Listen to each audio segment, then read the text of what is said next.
Day after day, Jim and his little bird trained. Jim was able to show the bird directions and teach them directions with different prompts. And he was able to also convey the idea of coming back or making a circular flight path. Finally, he began to get the little bird used to carrying something wrapped around his leg. He would take a little piece of cloth from his pants or his shirt, and he would wrap it around the bird's leg so it could get used to carrying messages.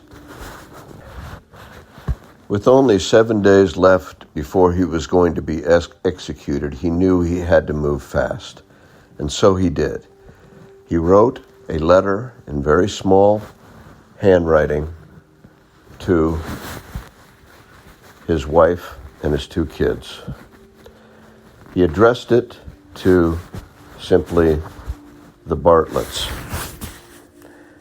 and he wrapped it very gently around the little bird's leg. Then he pointed in the direction and gave the prompt to go east. And the bird took off with the small message attached to its leg. Back on Marty Island, meanwhile, Elisa and her sister Emma were playing on the beach. Elisa was making an elaborate set of roadways using sand and water, and Emma was kicking her soccer ball into the water and then retrieving it and sending it back in again.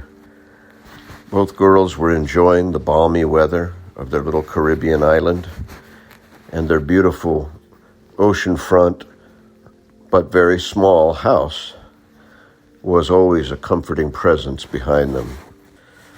A soft breeze flew in the November air when Elisa looked up to see something shimmer and shine in the distance, up by a distant, slightly gray cloud.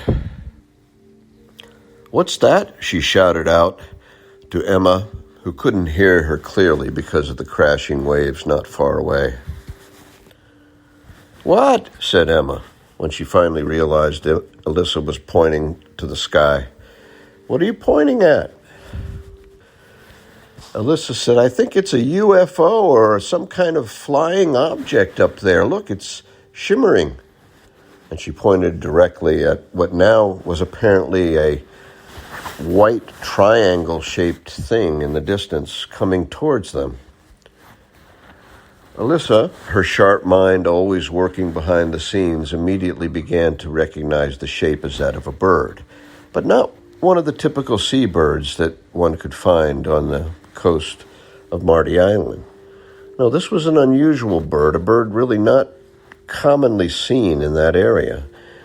And immediately, as always, Elisa became curious. Emma came over and asked what it was.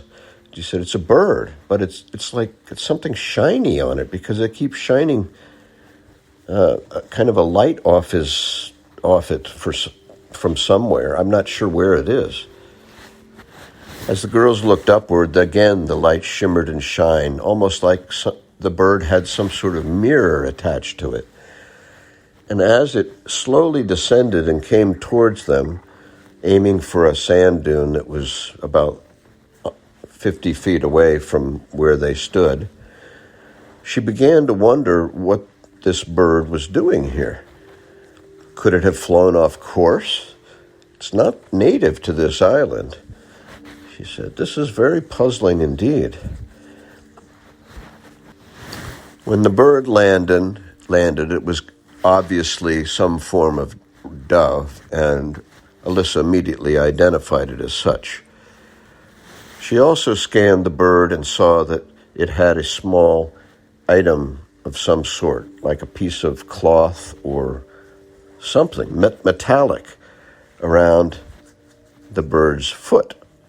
As she looked more closely, she saw that a small piece of wire had been used to make sure that the paper message underneath stayed on the bird's foot. For Elisa, this was the jackpot.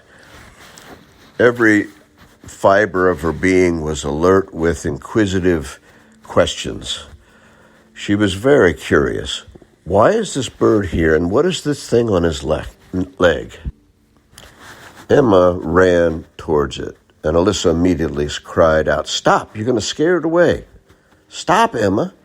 And she immediately halted about 10 feet away from the little bird perched on the sand dune. Elisa slowly but deliberately came over, and she said, "Now, be quiet and move slowly. That way we can get close enough and maybe even capture it. Who knows?" So they did. They both creeped up Indian style, even though the stones and pebbles on their knees were very painful. But when they got up to the edge of the cave, they could peer in and hear the family talking inside and thought, interesting, just like ours. They're exactly the same. And she said she wondered for a moment what to expect next. Quickly, Elisa's brain went to work. She noticed that the bird was not afraid, indicating it probably had been trained or was a domestic pet. She noticed that the bird kept inching toward her, and she didn't think this was because of any danger, but more like thinking that an opportunity is about to arrive. Elisa gently and carefully, without any sudden movements, reached to the bird, which did not move, and lifted it up in her hands. She gazed at the leg. There was definitely something tied around it. She took out a safety pin and slowly pried this thing off of the little bird's leg. And she immediately recognized that there was a message inside, and it just made her starkly curious at that moment. The bird remained still, occasionally looking out the side of his eye at the two young girls. Elisa very carefully removed the small wired item. She threw off the wires and took a look at the note. It said, slowly, Elisa spread the tiny 2-inch wide note out on a flat rock to read it. It read,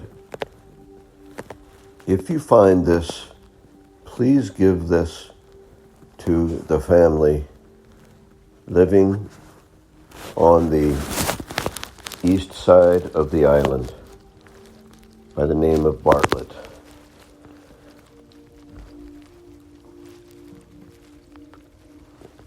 Please note that there is a map on the back and that you may use it for my intended purpose.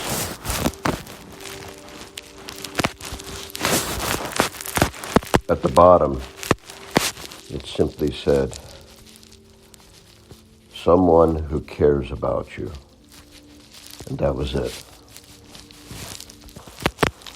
Elisa stared at the little note, trying to digest what exactly it meant. The Bartlett family? A map? Puzzled, Elisa let the entire manner of the bird pass over her. This bird was absolutely fearless. It looked like it was completely accustomed to being around people. Could it have been a pet? Could it have escaped from one of the military bases on several islands? Maybe it was a carrier pigeon. But it wasn't a pigeon. Elisa knew her birds.